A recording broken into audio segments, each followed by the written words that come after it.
Hey everyone, how's it going? Today we're going to be talking about stinging and biting insects, the former of which I have a little bit of a fear of. Back when I was like 12 or so, maybe, I got stung by two hornets in the exact same arm, in the exact same spot, about a month or two apart. Since then, although I've gotten better about it in the past few years, I have avoided bees, wasps, etc. like they were the plague. Simply put, I have quite the bias against stinging insects of any kind, which is why I have to put my bias aside for our subject for today, a plane named after one of these stinging insects that I despise. A plane that was actually pretty amazing, and also the effective end of an era over in Great Britain. This is one of the fastest piston engine fighters constructed during World War II, and perhaps one of the best aircraft made during that war, that sadly never got the chance to prove itself. This is the de Havilland Hornet. First, though, I want to talk a little bit about Britain in World War II, but not Britain in Western Europe or in North Africa, but rather in the Pacific Theater. While the stars of the show, we'll call them, in the Pacific Theater were Japan and America duking things out, with Pearl Harbor, Midway, Guadalcanal, major battles and campaigns like that, Britain also had a role to play in the region because of their colonial possessions in India, Burma, Malaya, Hong Kong, Australia, and Papua New Guinea, just to name a few, while America was likely the foremost concern of Japan when they began that theater of the war. Britain was certainly a major player, and the British campaigns in those areas are incredibly interesting and rather unique for World War II. For example, and we're going on a bit of a detour here, let's look at the Burma Campaign, perhaps one of the most grueling campaigns of the entire war. Less so because of the intense and wide-ranging battles, but by the degrading force of nature that is disease. There is a very good reason why militaries like the US military mandates all manner of vaccines and different vaccines for soldiers going to different regions of the world. Disease is a major problem on the battlefield, where hygiene is often incredibly poor and exposure to the elements and nature increases the risk of disease substantially. In Southeast Asia, where Burma is/was one of the biggest threats to any soldier, British, American, Japanese, Chinese, was malaria. In fact, a good deal of Allied soldiers believed that malaria was actually a bigger threat than the invading Japanese. Statistically speaking, they may have been correct. On the higher end, early on in the Burma campaign, for every soldier withdrawn for wounds suffered in battle, some 120 were withdrawn for disease. A major factor like this makes British campaigns in Southeast Asia all the more interesting, and the average story from that campaign may read closer to Vietnam War stories than one would typically associate with the Second World War. But that detour into malaria aside, we do have a thin connecting thread back to the Hornet aircraft. Now, what carries malaria? It's mosquitoes, of course, and as it turns out, the Hornet aircraft is related to the British aircraft named the de Havilland Mosquito. Introduced in late 1941, the Mosquito was a twin-engine, multi-role, mostly wooden aircraft that utilized a combination of a light wooden frame with powerful engines, which meant that designated fighter variants would have excellent speed and great maneuverability, while the bomber variants would be able to carry relatively high loads while still achieving higher speeds. The Mosquito would see a total production run during the war close to 7,000, a great many, but still dwarfed by planes like the Spitfire and Hurricane. Still, with nearly 7,000 total made, and the Mosquito probably being as effective and versatile as America's own P-38 Lightning, the plane was a resounding success. Even in 1942-43, when the Mosquito was in its relative infancy, the frame and general concepts, twin-engine, wood, high speeds, behind the Mosquito would be the inspiration for the plane that would end up being one of the last piston-engine fighters in the British military and Royal Air Force. Around that time, the British military and government were looking for a new fighter aircraft for the Pacific. Specifically, they wanted a plane that had the speed and agility to match Japanese fighters like the Zero, but it also had the range capable of being an escort fighter for long-range bombing missions. To these initially unofficial requests, de Havilland looked towards the design of the Mosquito for inspiration. While a problem on a good deal of larger fighters, the twin engines of the Mosquito had not really impacted its maneuverability, and the Mosquito would act as an excellent reference point as a result. Of course, though, considering the excellent agility of aircraft like the Japanese Zero, it was likely assumed that the agility of the Mosquito frame would have to be improved upon to try and match it. Thus, the design of the Hornet effectively looked like a slightly smaller Mosquito. The dimensions of the Mosquito, at least the most common dimensions across the many variants, sat at 12.34 meters long, 16.51 meters wide, and 3.81 meters tall, sitting at an empty weight of around 14,300 pounds, with two Rolls-Royce Merlin engines, the same engine used by the P-51 Mustang, with somewhere between 1,500 and 1,750 horsepower apiece. The Hornet, on the other hand, would sit at 10.82 meters long, 13.72 meters wide, and 4.32 meters tall, weighing around 12,500 pounds, only dimensionally taller than the Mosquito, but all around smaller and lighter. Additionally, the engines on the Hornet would actually be dimensionally smaller as well, but also more powerful due to advancing technology.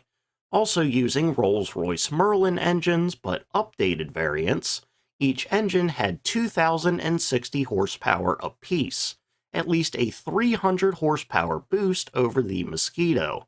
In fact, the engine variant used on the Hornet, the Merlin 130-131, was actually specially designed for it, in conjunction with the Rolls-Royce company. The initial design and mock-up of the Hornet was shown to the Ministry of Aircraft Production in January 1943, but the ministry would not accept it for official prototype production until June 1943, when they made Design Specification F-1243, basically a specification made for the Hornet that allowed it to begin production. The construction of the Hornet would generally mimic the Mosquito in broad strokes.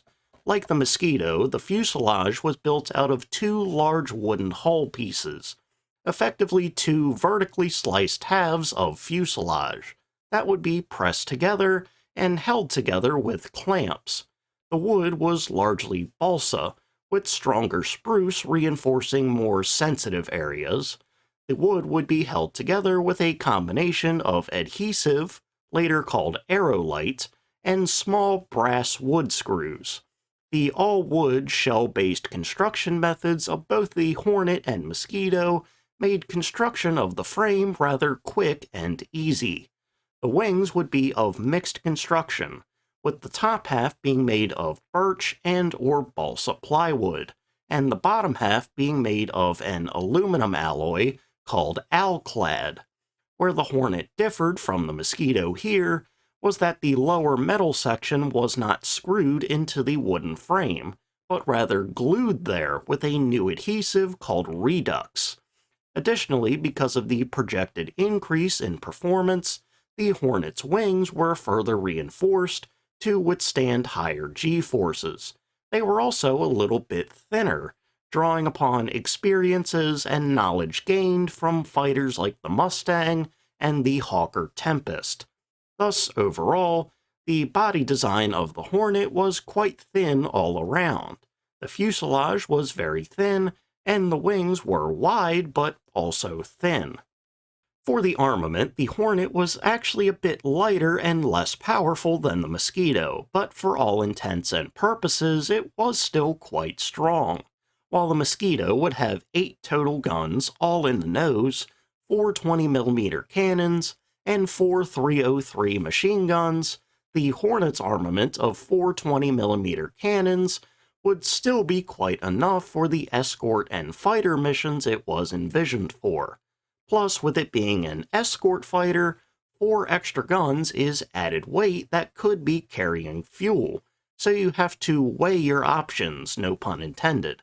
The Hornet would also have a lighter projected bomb load at just 2,000 pounds, compared to 4,000 for the Mosquito.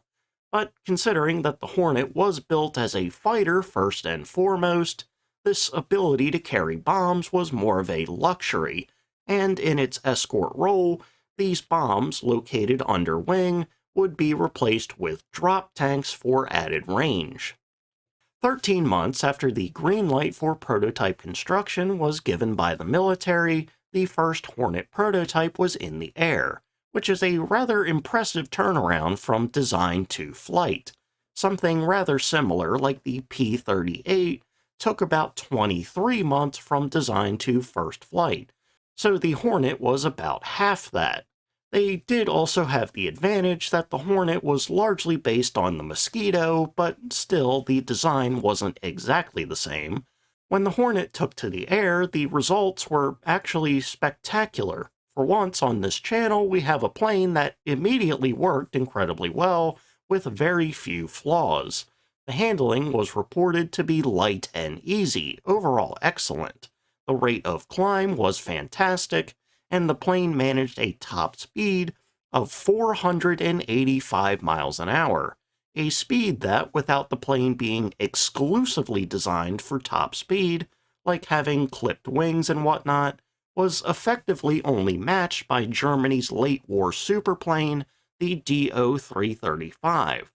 There is a story of a Spitfire reaching 620 miles an hour, but that was also in a dive where the force of gravity assisted heavily.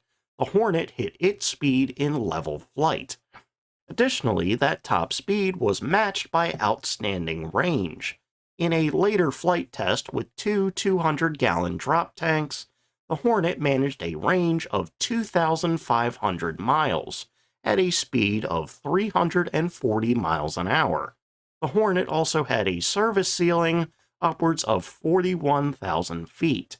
Compare these results to the top marks of the Mosquito, and the Hornet, apart from the armament of course, was all around a better aircraft, considering both the fighter escort role it served and the size difference. The Mosquito had a top speed across all variants of 436 miles an hour in its Mark 8 version, where only 5 of them were made as recon planes. A bit odd that the fastest variant had such a small run and unintensive roll, but whatever. The highest range achieved by the Mosquito, the Mark 34 version, was actually higher than the Hornet, but this was also an unarmed variant that sacrificed all offensive capabilities for range. Still, with a range between 3,300 and 3,600 miles at a speed of 300 miles an hour was still excellent. For fighter and escort fighter variants, a range of around 1,800 miles was more common. Still great, but not on the level that the Hornet was. With such fantastic results, the Hornet would enter full production rather quickly by the end of 1944, with an initial 60 aircraft, these known as the F-1 fighter variants, being ordered for service over in the Pacific and Southeast Asia. In just a few months' time, the first model, numbered PX-210, was completed and delivered to Boscombe Down, a military testing site in Wiltshire, England, to be examined, further tested, and eventually shipped off to the Far East to take on Japan. One small problem, though. By the time the first Hornets made their way to actual combat units, the war against Japan was well over at that point. Indeed, it was March 1946 that the first Hornets were deployed to the 64th Squadron in Norfolk, England. Definitely a different setting than initially anticipated. In August 1945, Japan surrendered and the Hornets would not be seeing action in the Pacific quite yet. Presumably, should the war have continued past this point, the Hornets that would have been deployed would end up being small but important escort fighters for Operation Coronet, the planned Allied invasion of the island of Honshu. It's the big island that Tokyo is on, sometime in early 1946. In that operation, presumably, and considering the role Britain had in the invasion of Okinawa, Britain would have been tasked with the bombing of Japanese airfields and military infrastructure to make things easier for American forces on the ground. But luckily for everyone involved, the war didn't come to that and instead came to nuclear weapons, which were probably the less destructive option, all things considered. But one of the fastest and perhaps all-around best aircraft built during the war never got the chance to participate in it, even though the coming years would see a technological revolution in aircraft design with the widespread adoption of jet-powered fighters. This was not the end of the Hornet. Shortly after the delivery of the first Hornets to the 64th Squadron in June 1946, the second variant of the Hornet would take to the air, the F-3 model. The F-3 was a slightly different, slightly improved model that had wider tailplanes and a 50% increase in internal fuel storage that would increase the range from 2,500 miles to around 3,000.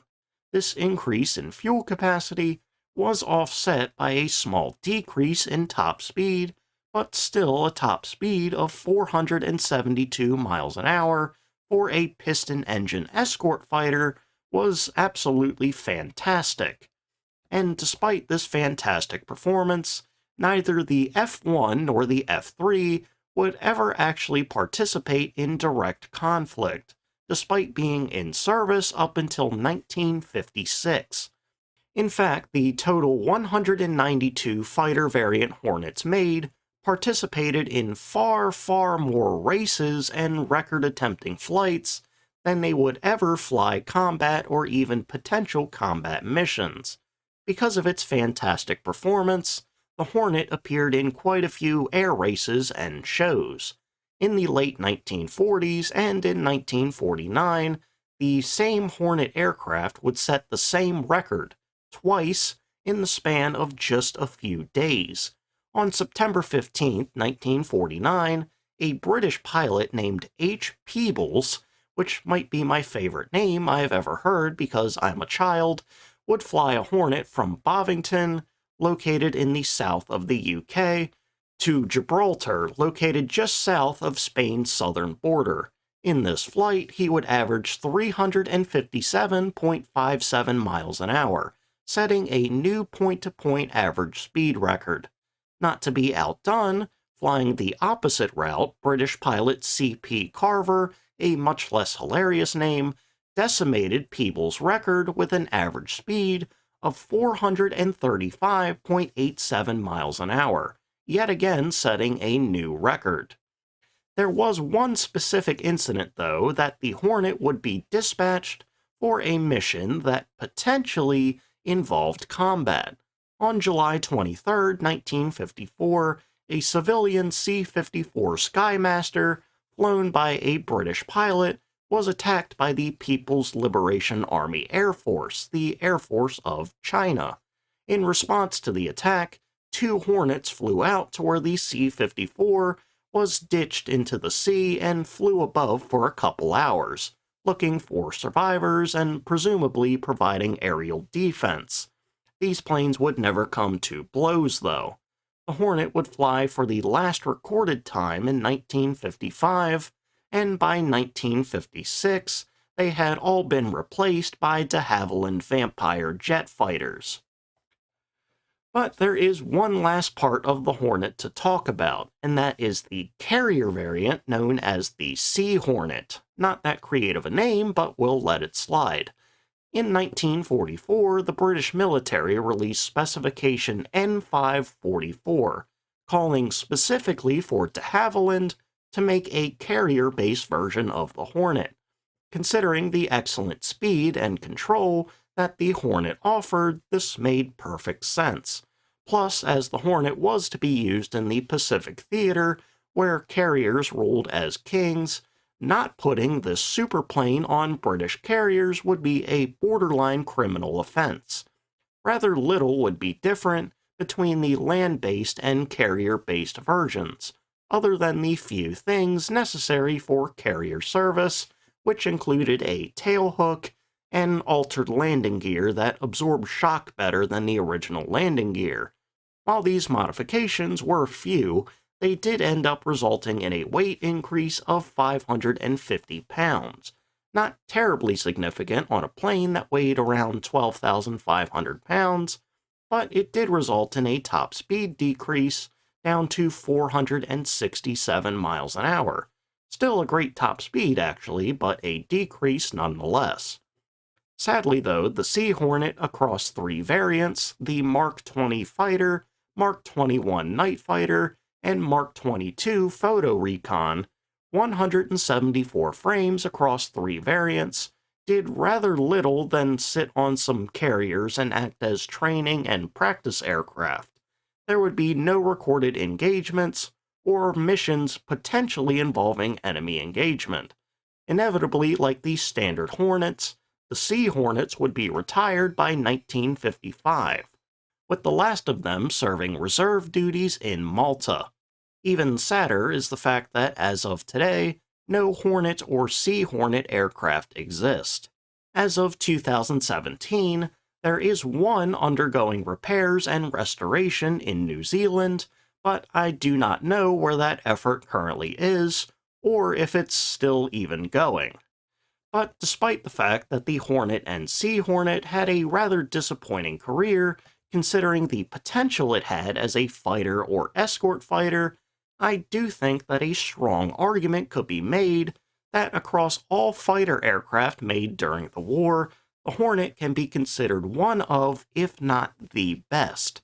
In terms of piston engine fighters, we can put it up against the widely used and famous planes like the P-51D, Spitfire, Yak-3, and Zero, and even against small-run, experimental, very late-war planes like the DO-335, ME-262, and P-80, and probably many more that I'm missing.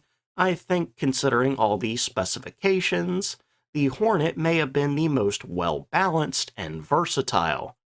The fastest piston engine fighter just barely beating out the DO-335, the Hornet was the peak. It would be a good deal slower than the ME-262 and the P-80 on account of them being jet fighters, but the Hornet made up for it significantly with its range, at 2,500 miles compared to around 800 miles for the P-80 and just 650 for the 262. Even one of the best, if not the best, escort fighter in World War II, the P-51D, did not match the range that the Hornet had, sitting at around 1,600 miles. Armament-wise, for fighters, it's more up to the situation and preference, whether 50 caliber machine guns or 20mm cannons are preferable. I mean, the ME-262 even had 30mm cannons. But generally speaking, as the caliber increases, fire rate decreases. So the argument can be made that the 420mm cannons of the Hornet was a good in-between of the 50 cal and 30 mil, a good combination of fire rate and destructive potential. But the key factor is how the plane flew. For this, we'll go to Mr. Eric Brown, the man who flew nearly 500 different planes in his lifetime. He flew the Hornet as well, specifically a Sea Hornet, and he absolutely adored it. The cockpit sat at the very front of the fuselage, giving the pilot excellent vision all around. In standard level flight, Brown thought that the plane was fine, some small issues, but nothing serious. But when he went into maneuvers, he absolutely fell in love. He described maneuvering the Hornet as absolute bliss, saying going vertical was rocket-like, and even with one of the engines out, the Hornet still maneuvered fantastically. As a whole, Brown concluded that the Hornet ranks second to none for harmony of control, performance characteristics, and perhaps most important, in inspiring confidence in its pilot. For sheer exhilarating flying enjoyment, no aircraft has ever made a deeper impression on me. Incredibly high praise from such an experienced pilot. I will defer to the expert here on how the plane flew, as I've never flown a plane apart from Ace Combat video games. But I do think, considering everything, the specs on paper, the armament, and how the plane flew, the Hornet was a true gem that was sadly caught in a transitional period between wars and between engine eras. The Hornet serves today as possibly the peak of British piston engine fighters, and possibly the best plane made during the war, forgotten by most due to circumstances out of its control. Alright, and with that, we're going to go ahead and end for today. So, thank you all for watching. Remember to like, comment, and subscribe. To go back to the beginning of the video, when I was rambling about wasps and stuff, the thing that kinda helped me get out of my fear of bees was the carpenter bee, which don't sting. Every year, a couple of them live in my mailbox. We'll call them the guard bees. They're pretty chill. I mean, they'll bump into you, but, they don't do anything. Still hate wasps and hornet, though. They're useless. Anyway, though, I hope you enjoyed the video, and I hope you learned something. So, see ya.